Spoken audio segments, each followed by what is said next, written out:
Hello दोस्तों, आज हम सेट नंबर 2 का लेक्चर थर्ड कवर करेंगे और हमारा आज का सेक्शन है सी यानी खंड 7। दोस्तों हम टारगेट लेकर चल रहे हैं 70 आउट ऑफ 70।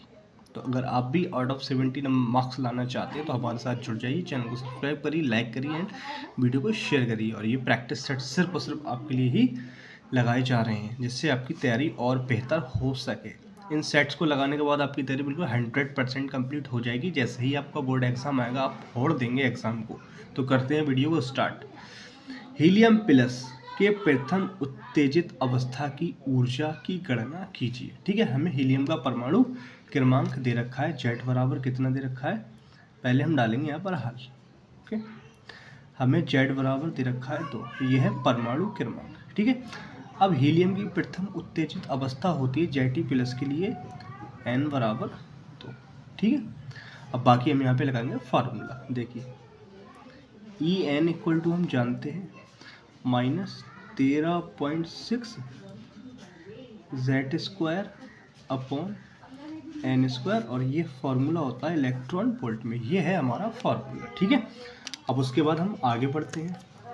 कौन सी कक्षा है, उत्तेजित अवस्था है दूसरी, तो यहाँ पर हम लिखेंगे E2 -13.6, ये ऐसे ही रहेगा। बाकी जेड अपना कितना दे रखा है, देखो 2, तो यहाँ पे आएगा 2 का स्क्वायर, और नीचे एन भी कितना दे रखा है 2 का स्क्वायर, और ये है इलेक्ट्रॉन वोल्ट।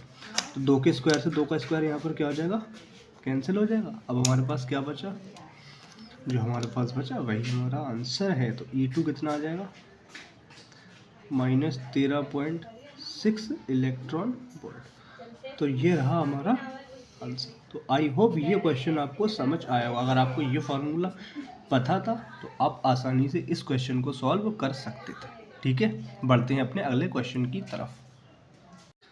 देखिए क्वेश्चन थर्ड का खा, मुक्त इलेक्ट्रॉनों के अववेग की परिभाषा दीजिए तथा अववेग एवं धारा घनत्व में संबंध लिखिए। ठीक है, हम सबसे पहले समझेंगे अववेग को। तो अववेग को हम एक डायग्राम की हेल्प से समझेंगे जिससे आपके सीधा माइंड में फिट हो जाएगा। ये क्वेश्चन देखिए, हम एक बना रहे हैं चालक। चालक इंग्लिश में हम इसको बोलते हैं कंडक्टर। ठीक है, और इस कंडक्टर के अंदर होते हैं फ्री इलेक्ट्रॉन्स, मुक्त इलेक्ट्रॉन। ठीक है, इसके अंदर होते हैं मुक्त इलेक्ट्रॉन। ओके, सारे के सारे हैं ये इलेक्ट्रॉन।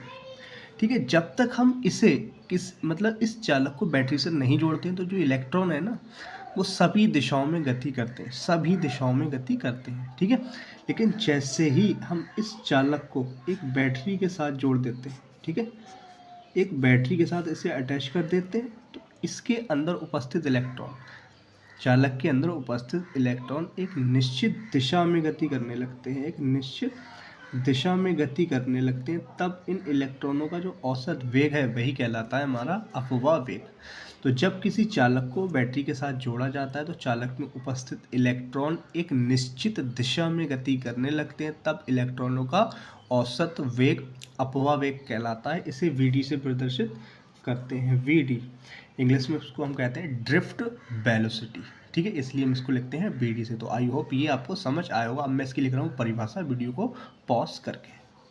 तो मैंने इसकी परिभाषा लिख दी है। देखिए, जब किसी चालक को किसी बैटरी से जोड़ा जाता है तो चालक में उपस्थित इलेक्ट्रॉन एक निश्चित दिशा में गति करने लगते हैं, तब चालक में उपस्थित इलेक्ट्रॉनों का औसत वेग अपवेग कहलाता है। इसे वीडी से प्रदर्शित करते हैं। मैं इसको एक फॉर्मूले के रूप में आपको दिखाता हूँ। देखिए, अपवाह वेग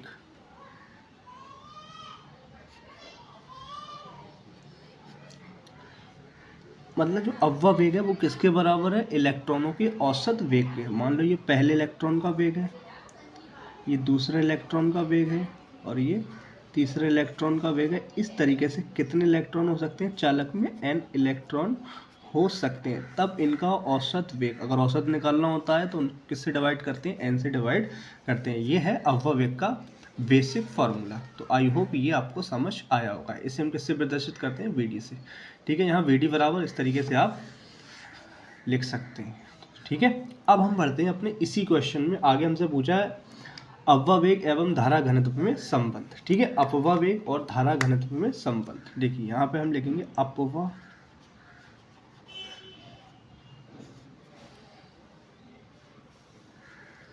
वेग एवं धारा घनत्व में संबंध। ठीक है, ये भी सिंपल है, कोई ज़्यादा प्रॉब्लम क्रिएट नहीं करेगा ये। अववेग तथा धारा घनत्व में संबंध।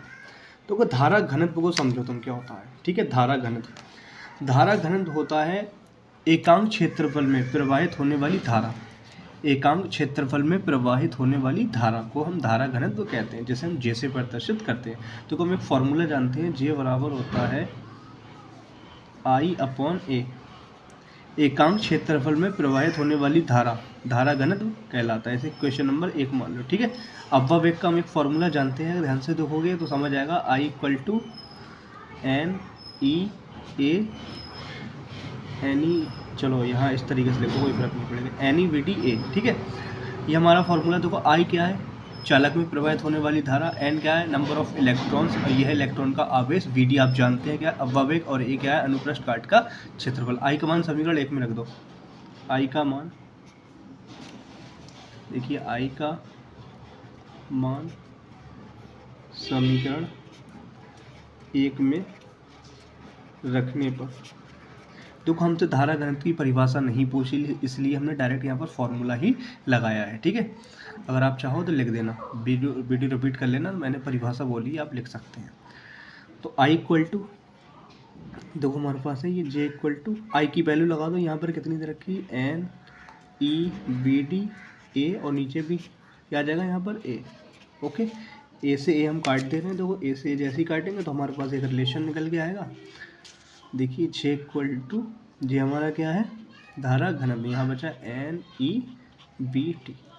तो यह है अववेग और धारा घनत्व में संबंध। आई होप ये आपको समझ आया होगा। ठीक है।